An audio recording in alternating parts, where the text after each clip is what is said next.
challenging issues that have been ravaging the passage of the Petroleum Industry Bill over in Nigeria recently took another dimension as the private operators in the sector expressed their concern about the tone of the emerging law. Specifically, the stakeholders who gathered in Lagos to discuss the theme structuring successful energy and infrastructure transactions in Nigeria concurred that the emerging oil industry regime may be very challenging for the private participants. Going by the provisions of this proposed bill. To chat us through developments unfolding, Hakeem Adedeji, Senior Vice President and the Group Head of Energy at FCMB, joins us now live from our studios in Lagos. Thanks for joining us, Hakeem, this afternoon. Well, of course, one of the major challenges that's in the path of the Petroleum Industry Bill actually being passed is the fact that we've had a president that's been on leave, so to speak, and a leadership vacuum in the country. Talk us through some of the challenge that this has presented for the developments in the oil and gas space.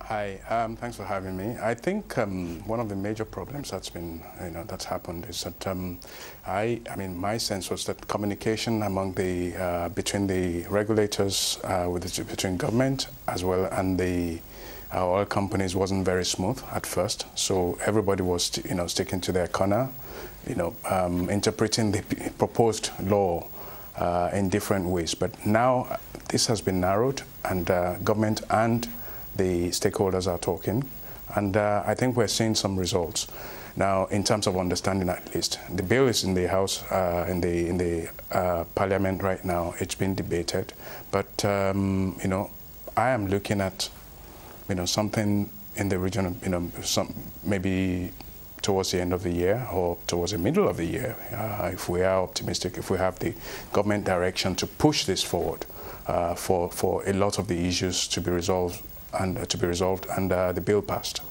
Well, we've certainly got many optimistic, so sharing that optimism that you hold at this stage of the game about developments and as they see it unfolding in the short term. Let's take a look, though, at some of the hiccups that are being encountered. We've had the eruptions now in the Niger Delta emerging, where we had the main militant group MEND calling off a 3-month-old ceasefire. Are you as confident about development? Just how much of a hurdle do you see this presenting to some of the progress we've seen thus far? I think the issue of MEND coming back and renewing hostilities is something that could be solved in the very short term if only government could show sort of the strength of direction. I think with the president being away and a lot of distraction happening in the issue of constitutionality of his absence and all that, discussions have slowed down with and the implementation of the amnesty has slowed down. That's my guess.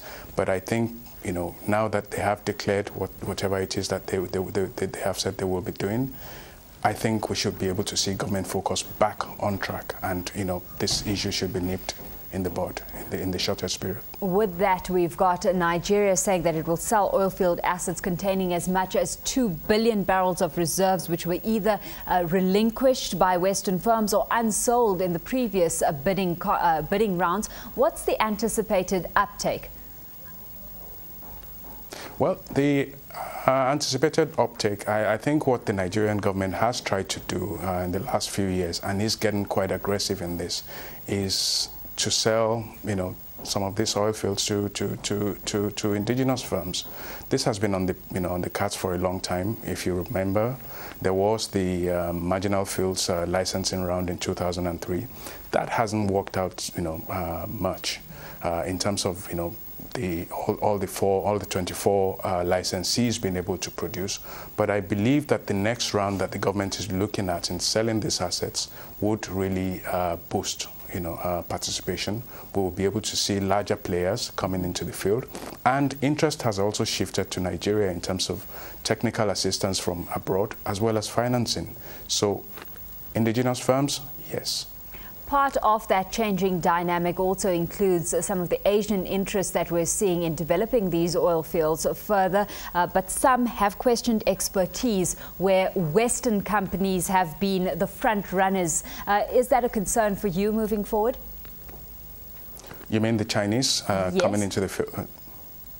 Okay, I don't think it's a concern as much.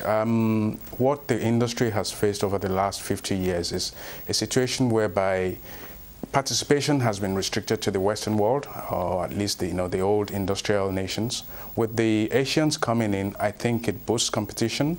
We can also easily reflect on what these guys are doing. These are industries, these are countries where the oil industry may not be as old as ours, but they have managed to ramp up production, they've managed to ramp up expertise, and I think this will impact more on us, on Nigeria as well. But by and large, competition increases, government is able to get more, and hopefully the local companies will gain.